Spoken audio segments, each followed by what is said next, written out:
কাউকে খারাপ ভালো বলার আগে 10 বার ভাববেন। আমরা মানুষের মুখের মিষ্টি মিষ্টি কথায় আসলে বিচার করে ফেলেই যে মানুষটা ভালো নাকি খারাপ।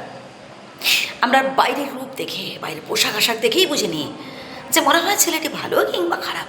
না, তার হৃদয় দিয়ে বিচার করার চেষ্টা করুন। আসলে মানুষটির মন বোঝার চেষ্টা করুন। যে ছেলেটাকে খারাপ ছেলে বলছেন তার মধ্যে এমন অনেক ভালো গুণ রয়েছে যা সচরাচর অনেকের মধ্যে খুঁজে পাওয়া যায় না। ওই খারাপ ছেলেটি না, যখন পাড়ায় কারোর ঘরে কোনো সমস্যা হয় সবার আগে ছুটে আসে সমাধানের জন্য। ওই খারাপ ছেলেটি যখন রাস্তায় কোনো দুর্ঘটনা কবলিত মানুষকে দেখতে পায়, যেখানে আমরা দূর থেকে আমরা হাহুতাশ করতে থাকি, চোখের জল ফেলতে থাকি, তারপর সরে যাই, কিন্তু ওই খারাপ ছেলেটি সোজা ওই দুর্ঘটনা কবলিত মানুষটিকে নিয়ে ছুটে যায় হাসপাতালে কিংবা নার্সিংহোমে।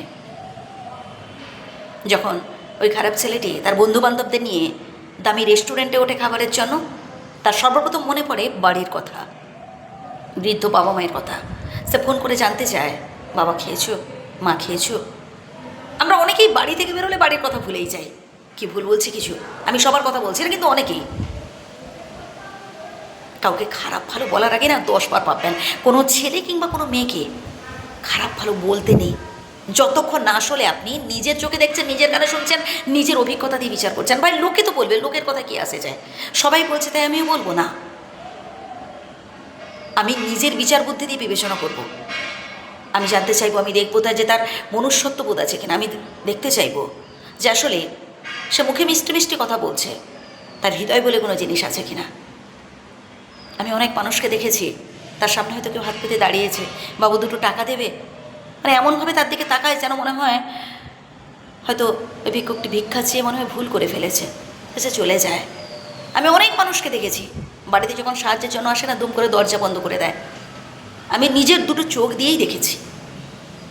তাই বলছি কি ভাই, শুধু ভালো রেজাল্ট করলেই মানুষ হওয়া যায় না, ভালো চাকরি বাকরি করলেই ভালো হওয়া যায় না, ভালো মানুষ হওয়া যায় না।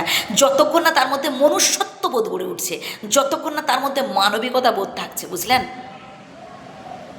মানুষ তো মানুষেরই জন্য, এত অহংকার কিসের ভাই আমাদের। টাকা পয়সা রূপ যৌবন এগুলো চঞ্চল, আজ আছে কাল নেই, থেকে যাবে আমাদের কর্ম।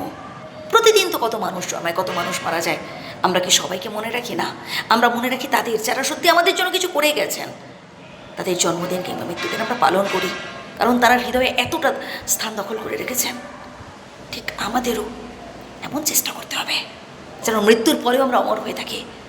মানুষের ভালোবাসা পাওয়ার জন্য না নিঃস্বার্থভাবে ভালোবাসা, নিঃস্বার্থভাবে ত্যাগ করতে হবে। ভাবুন সেসব মানুষদের কথা যারা দুস্থ, যারা অসহায়, কার হাত নেই, কার পা নেই, কত কষ্ট করে দিন যাপন করে। ভাবুন তাদের কথা, তাদের পাশে দাঁড়াবার চেষ্টা করুন। ভালো থাকবেন, আমার শ্রদ্ধা নেবেন।